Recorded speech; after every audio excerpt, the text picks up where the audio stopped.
আমার একটা জিনিস অবাক লাগে, বাংলাদেশের প্রায় 100% মসজিদে বড় লোকদের তালিকা আছে। এলাকার যত পয়সাওয়ালা লোক সবার তালিকা মসজিদে আছে না নেই? কে কয় বস্তা সিমেন্ট দিবে, কে কত টাকা দিবে, কে কি দিবে না দিবে, এই নামগুলা সব টালি খাতাতে, বইয়ে, কাগজে মসজিদে থাকে কি থাকে না? কিন্তু মসজিদগুলোতে গরিবের তালিকা নেই। কি বলেন, গরিবের তালিকা আছে?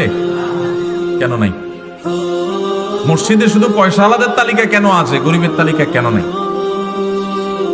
আমার নবী সাল্লাল্লাহু আলাইহি সাল্লামের মসজিদে শুধু ধনীদের তালিকা ছিল না, আমার নবী সাল্লাল্লাহু আলাইহি সাল্লামের মসজিদে গরিবদেরও তালিকা ছিল। শুধু তাই নয়, আসহাবে সুফফা নামক সাহাবীদের একেবারে যারা নবী সাল্লাল্লাহু আলাইহি সাল্লামের কাছ থেকে ইলম হাসিল করার জন্য অকাতরে তাদের সবকিছু ত্যাগ করে তারা পড়ে থাকতেন, তাদের বেশিরভাগই খুব গরিব অভাবী মানুষ ছিলেন।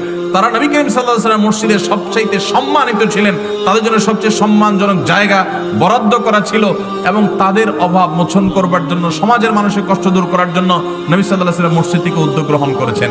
আমাদের ইমাম সাহেবদেরকে বলতে চাই, যেহেতু আমরা আজকে একটা মসজিদ শুরু করতে যাচ্ছি, এখানে অনেক ইমাম সাহেব আলেমরা এসেছেন, আপনাদের উদ্দেশ্যে আমি বলতে চাই বিনয়ের সাথে, আপনার মসজিদে শুধু ধনীদের তালিকা থাকবে না, গরিবদেরও তালিকা করবেন, এবং গরিবদের তালিকা করে আপনার এলাকাতে কে কে গরিব মানুষ আছে তাদের লিস্ট করে ধনীদেরকে উদ্বুদ্ধ করবেন, আসেন গরিবদের বাসায় খাবার পৌঁছায় দেন, চাল ডাল কিনে দেন, তাদের অভাব মোচন করে দেন, অসুস্থ হলে তাদের চিকিৎসার ব্যবস্থা করেন।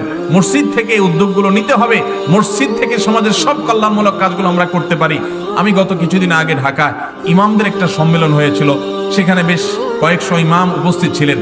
আমি ইমাম সাহেবদেরকে জিজ্ঞাসা করেছি, ইমাম সাহেবরা আপনাদের মসজিদের এলাকাতে পরিচ্ছন্নতা অভিযানে আপনারা কখনো নেতৃত্ব দিয়েছেন কিনা?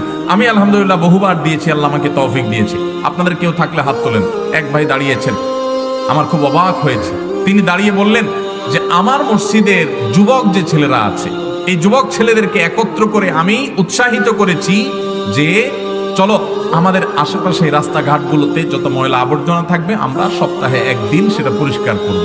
নামাজের পর আমরা মসজিদ থেকে বের হয়ে যাই বড় বস্তা নিয়ে, পুরো এলাকা আমরা পরিচ্ছন্ন করি, পরিষ্কার করি। আমি সেই ইমামকে দেখে বলেছিলাম, আপনাকে আমার সেলিউট করতে ইচ্ছা করতেছে।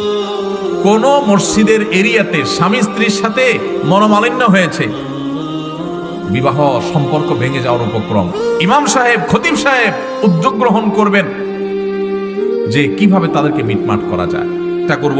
আমার নবী সাল্লাল্লাহু আলাইহি ওয়াসাল্লাম মসজিদে কিন্তু এই কাজটা হতো, আপনারা জানেন। মহিলা এসে নবী সাল্লাল্লাহু আলাইহি ওয়াসাল্লামের কাছে বিচার দিতেন, ইয়া রাসূলুল্লাহ আমার স্বামী এই কাজটা করছে। স্বামী এসে বলতেন, ইয়া রাসূলুল্লাহ আমার স্ত্রী অমুক কাজটা করছে। নবী সাল্লাল্লাহু আলাইহি ওয়াসাল্লাম তাদের মধ্যে মীমাংসা করতেন, মিটমাট করতেন। আমি প্রায় সময় বলি, ওলামায়ে কেরাম শুধুমাত্র ফতোয়া দিবেন, তালাক হয়ে গেছে শুধু এই ফতোয়া দিয়ে দিবেন? আমি জীবনে বহু ফতোয়া দেওয়ার পর ফতোয়া প্রার্থী মানুষের চোখের পানি দেখেছি, তাদের চোখের পানি দেখে আমারও চোখের পানি এসেছে, কিন্তু কিছু করার নাই। তালাক হয়ে গেছে, তৃতীয় তালাক হয়ে গেছে, এখন একসাথে থাকার সুযোগ নাই, 2-3টা বাচ্চাও আছে, বড় হয়ে গেছে, তারা অঘটন ঘটায় ফেলছেন, কিচ্ছু করার নাই। এটা মানুষ খুন করার মতো, যা ঘটায় ফেলছেন শেষ। কিন্তু আমার কথা হলো, এত দূর চলে গেছে, একজন আলেম হিসেবে শুধু আমি ফতোয়া দিব, ব্যাস তার চোখ দিয়ে শুধু পানি ফেলাবো?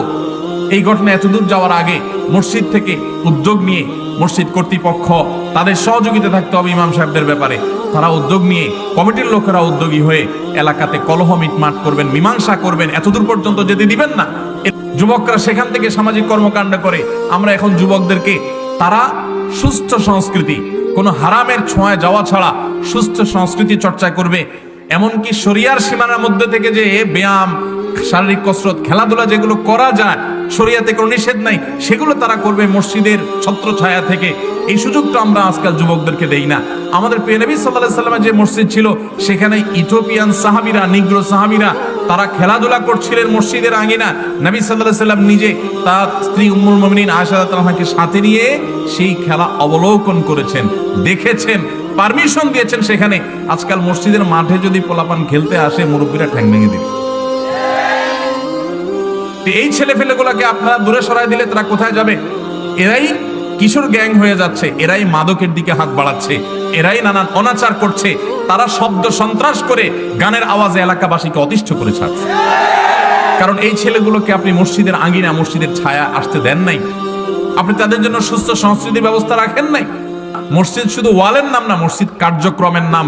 মসজিদ যদি বিল্ডিং না হয়, মসজিদ যদি কুড়ের ঘর হয়, আর সেটা যদি কর্মমুখর হয়, সেটা যদি সমাজমুখী হয়, সেটা যদি মানবতার কল্যাণ সাধন করে, সেখান থেকে যদি ভালো বহু কাজ হয়, সেখান থেকে যদি মানুষের উপকার হয়, সেখান থেকে যদি হেদায়েতের আলোকবর্তিকা চতুর্দিকে ছড়িয়ে যায় এবং মানুষকে ঈমানের পথে দাওয়াত দেওয়া হয়, তাওহীদের পথে দাওয়াত দেওয়া হয়, শিরক থেকে মানুষকে বাঁচানো হয়, সুন্নাহ প্রতিষ্ঠিত করা হয়, বিদআত যদি দূর করা হয়, তাহলে এই মসজিদ যদি অনেক বড় দালান কোঠা নাও হয়, এটা যদি কুড়ের ঘর হয়, এটা যদি গোলপাতার ছাউনিও হয়, এটা যদি ছনের মসজিদ হয়, টিনের মসজিদ হয়, তো আল্লাহর কাছে এটার মর্যাদা বহুগুণ ওই বিল্ডিং এর মসজিদের চাইতে বেশি।